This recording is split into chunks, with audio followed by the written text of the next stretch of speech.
दोस्तों, यहाँ मौजूद तस्वीर ली गई है आपकी एनसीईआरटी की कक्षा दूसरी की पुस्तक गणित का जादू के पाठ 12 से। यहाँ देखिए क्या हो रहा है तस्वीर में। कुछ लोग बैठे हुए किसी होटल में किसी जगह पर कुछ खा रहे हैं।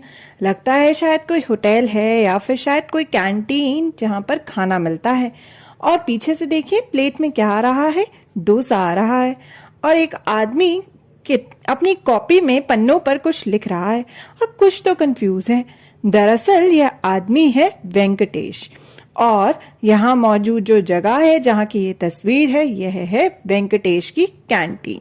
जब हम किसी के यहाँ खाना खाने जाते हैं किसी दुकान पर, तो हमें बिल दिया जाता है उस खाने का। तो वेंकटेश जो है वो भी अपने दुकान पर आए कस्टमर्स के यानी कि ग्राहकों के बिल बना रहे हैं। तो चलिए हम मदद करते हैं वेंकटेश की बिल बनाने में। तो देखिए यहाँ पर उन्होंने यह सब तो लिख लिया कि किसने क्या क्या खरीदा और उसका क्या दाम था। जैसे आप देख पा रहे होंगे, दही वड़ा के आगे 25 रुपए लिखा है, मिर्ची चावल के आगे लिखा है 18 रुपए, इडली भी है, कॉफी भी है, डोसा, उत्तपम, सूप, नूडल्स, ये सारी चीजें ग्राहकों ने खरीदी हैं और उनके आगे उनके दाम लिखे हैं। अगर हम ध्यान से इन सब चीजों को देखें तो यहाँ पर पहले से ही लिखा जा चुका है कि किसने क्या क्या सामान खरीदा।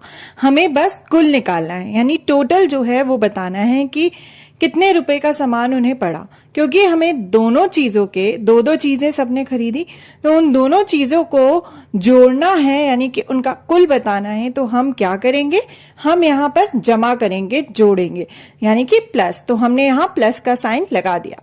तो चलिए अब हम वेंकटेश की एक एक करके मदद करते हैं हर बिल का जोड़ निकालने में। सबसे पहले हम यह वाला बिल देखते हैं। इसमें लिखा है कि दही वड़ा 25 रुपए का है और मिर्ची चावल 18 रुपए के, और हमें इन दोनों को जोड़ना होगा ताकि हमें पता लगे कि कुल मिलाकर ग्राहक को कितने पैसे देने हैं। तो अगर हम सबसे पहले इकाई देखें तो इकाई में कितने अंक हैं। दही वड़ा की इकाई में है 5 और मिर्ची चावल में है 8। तो हम इन दोनों को जोड़ेंगे, 8 और 5 तो कितने आएंगे, 8 और 5 होते हैं 13। तो यह आया 13। लेकिन 13 जो अंक है उसमें सिर्फ इकाई नहीं है। भले ही हमने 2 इकाई के नंबर को जोड़ा, लेकिन हमारा उत्तर जो आया वो आया 13। तो एक दहाई यहाँ पर जुड़ चुकी है। तो सबसे पहले हम यहाँ पर 13 की इकाई यानी 3 को लिखेंगे और बचा हुआ जो 1 है, एक दहाई है, उसे पहुंचा देंगे यहाँ। तो यह हो गया हमारा एक दहाई और जुड़ चुका है। अब हम देखते हैं कि दहाई वाले कॉलम में आखिर कितने संख्या हैं। दहाई अगर हम देखें तो कितनी दहाई है दही वड़ा में, वहां है 2 दहाई, मिर्ची चावल में है 1 दहाई, उन दोनों को मिलाकर हुई 3। लेकिन एक दहाई इकाई की तरफ से भी जुड़ी तो वो हो गई कितनी, एक और दहाई। तो यह कुल मिलाकर हुए 4। तो यहाँ पर हमें पता चल चुका है कि इस ग्राहक को कितने पैसे देने हैं। इस ग्राहक को देने हैं 4 दहाई और 3 इकाई यानी कि 43 रुपए, 43 रुपीज। अब हम यह वाला बिल देखते हैं। इसमें इडली का दाम लिखा है 15 रुपए और कॉफी का दाम लिखा है 8 रुपए।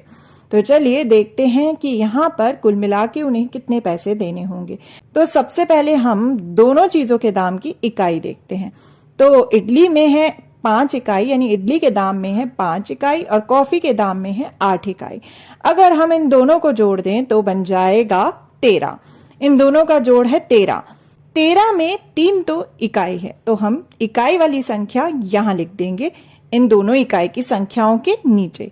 और क्योंकि एक और दहाई जुड़ चुकी है तो उसे हम भेज देंगे यहां दहाई वाली जगह पर।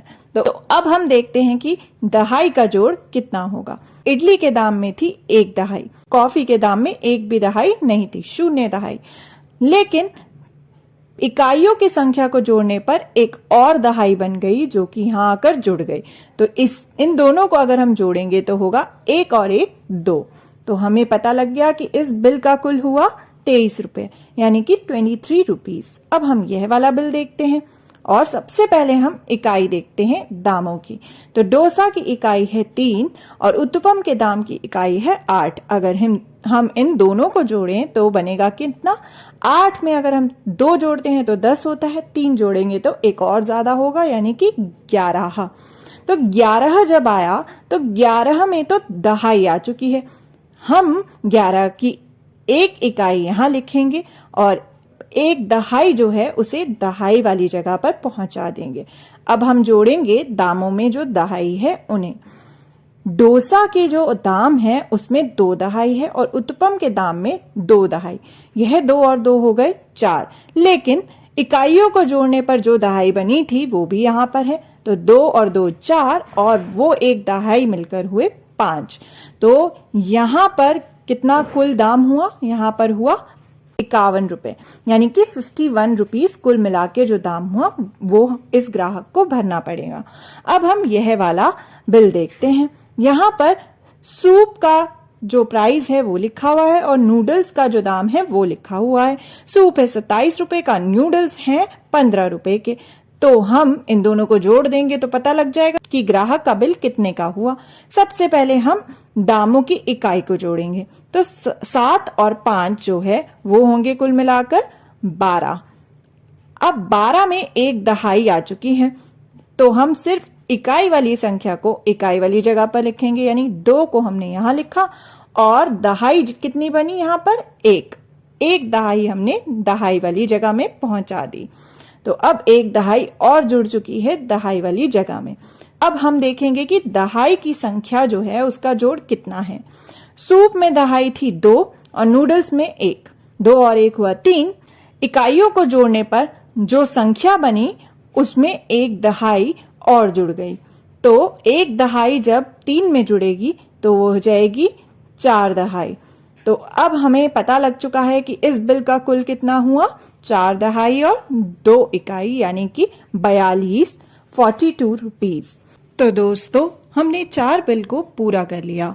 अब आप बताइए कि इस बिल का कुल मिलाकर कितना दाम होगा, यानी इन 2 सामान की कीमत कुल मिलाकर कितनी होगी और इस ग्राहक को आखिर कितने पैसे देने पड़ेंगे। जरा जोड़िए और बताइए।